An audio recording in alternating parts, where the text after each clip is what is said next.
Hello! Papunta nga tayo sa China visa para kunin yung visa natin at papunta na naman kami ng China. On the way na papuntang MTR. Ngunit paglabas ko ng MTR, hindi ko matandaan kung saan nga babanda yun. So, dahil hindi ko talaga maalala, gumamit na rin ako ng Google Maps para matulungan na rin ako kung saan nga babanda yun. Ayan, napatagal nga ang aking pag-iikot-ikot, tawid dito, tawid doon para mahanap ko lang siya. Napapagod na ako at nagugutom pa.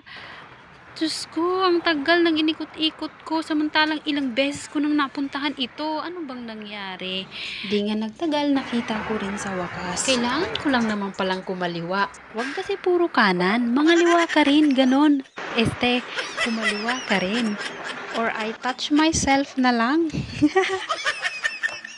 10th floor nga ang level ng IVS room na pupuntahan ko para makuha ang kailangan kong kunin habang nasa loob ako ng lift. Parang nakakatakot gumalaw. Kasi yung sahig ng lift, plywood lang siya na bitak-bitak. Paglabas ko nga ng lift, feeling loyal ako, sa kanan ako pupunta.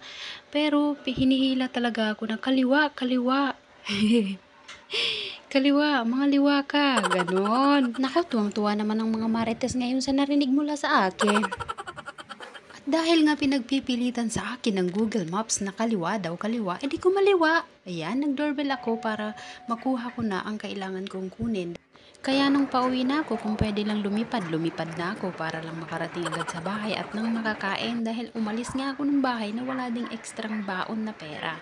Ayan, inabutan na rin ako at the same time ng sakit ng ulo. Hanggang sa muli ng ating pagmamarites, paalam!